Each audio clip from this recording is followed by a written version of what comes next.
Well, What's your favorite book and why? okay, so I don't know my favorite book, but I am reading a book called Tampa right now, and I read a book. One of my favorite books was The Child Called It. Okay. It was so emotional. It really was like graphic and it was deep, and it brought you into a world of a child that had a really tough, abusive life, and it was hard to believe, but it was a true story.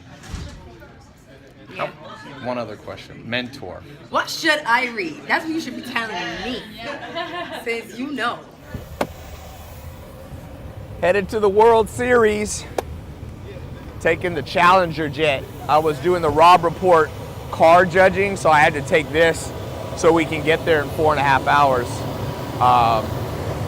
In the car, I was listening to some Rihanna songs, and it reminded me of something. It reminded me of how impressed I was with Rihanna when I met her. One of the impressive things about Rihanna to me was that, you know, she's one of the most popular people in the world. If anybody could be cocky, you know, and not be interested in other people, it'd be her. Well, the first thing, if you see my interview with her, that she said to me, I started out and I said, Rihanna, you know, what's your favorite book? And she started to talk, and then she caught herself and said, wait a sec, Tai, you're the book guy. What's your favorite book? And you see, I can't tell you how many people who have accomplished less than Rihanna, okay, are so much cockier than her. See, that question is a sign of true humility. When you realize you don't have all the answers and that someone else does, and that you also, in the 67 steps, I talk about how you have to know who's in the room. One of the reasons that people can't find mentors, it's not because mentors don't exist, it's just that 9 out of 10 times when somebody's actually around a mentor, they'll kind of act like, yeah, I need your help, I want to learn from you, but I kind of already know what I'm doing. I've seen that so many times, and it's annoying to mentors. If one of my mentors has been doing real estate for 40 or 50 years, when I talk to him about real estate, I'm like, I know nothing. Even though I do know, but in comparison to him, I haven't even been alive that long. So I give him what's called deference, respect. And so Rihanna, even though she didn't have to, you know, I know a lot about books. I've been reading, and I've got the largest online book club in the world right now. So it's not like she's kissing up to me. It's just she has respect for other people's areas of expertise. And instead of her just talking away, she listens. One of the lessons I learned when I was young, I was with about 4 mentors. They were all together in Mississippi.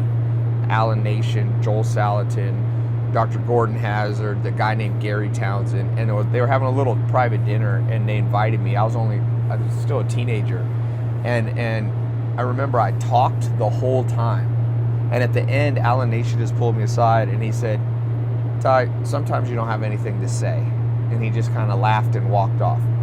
And I read between the lines, what he was trying to say is, Tai, you were at a table with 4 people who are 20, 30 years ahead of the success that you have, that you want to get to. Why would you talk a lot? Just remember, when you walk into a room and you talk a lot, you walked into the room, let's say, with 20 units of knowledge in your head. If you talk the whole time, you walk out of the room with 20 units. So there's no increase in your life. You don't increase the value and the understanding that you have. If you walk into the room and don't talk much at all, you have 20 units in your brain, but then you get information, insight from all the other people in the room, and you walk out of the room with another 20 units. So now you got 40 units. That's called a win-win situation. And that's what Rihanna did. Even though she could have just sat there and talked the whole time. And of course, it's okay to have back and forth. Doesn't mean you have to be silent. But she started out, and what I thought was interesting is that was her gut feeling. That's her impulse of how she acts naturally, which means she's learned, in order to become successful, she has to be able to evaluate the expertise of people in the room. one of the 67 steps that I teach is something called knowing who's in the room. You can't act the same around everybody. It doesn't mean you have to be disingenuous or not, authentic. You don't have to become a different person. But if I walk in the room with the President of the United States, I'm going to act differently than if I walk in the room, with somebody who's an intern for my company. And there's nothing wrong with that. Don't listen to anybody that says, because that's respect for what people have done, and it's okay to respect, and the benefit you get back, not only is it the right social cues for you to give off, but also that's how you keep mentors, because nobody wants to accomplish a lot and then have somebody disrespect them who's asking them for help. Why would a mentor, if you want a business mentor, let's say they're already made, a millionaire or a billionaire or whatever your criteria is for your mentor, well, they already accomplished it. So they're here they had the years and the time and the accomplishments there. If you want to learn how to do that, you're back here. And you always want mentors that have a big gap between you. And so when there's that big gap, then what happens is you can show the respect. They'll then say, well, you know what? Even though I don't need to spend my time, I'm not doing this for money. This person seems like they're genuinely interested, curious. That's what Rihanna was also. Curiosity is a factor.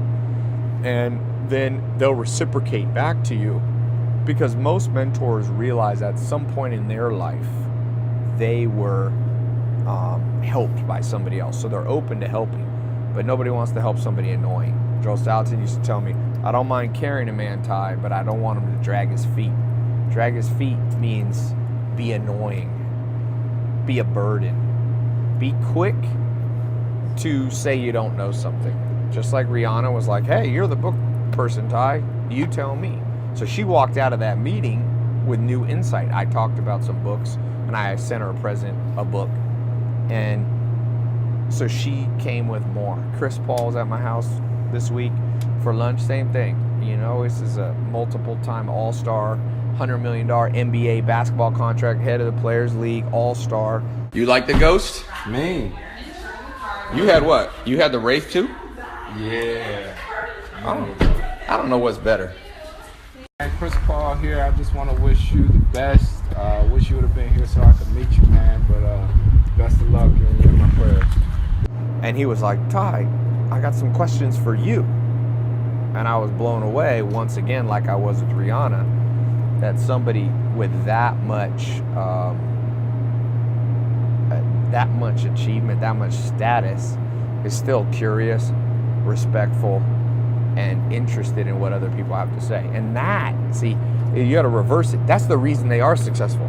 Rihanna's not that way because now she's successful and turned into that way. She got to that spot. Because remember, Rihanna had key people who believed in her when she was just starting out. She had Jay-Z and she had all these people that helped her.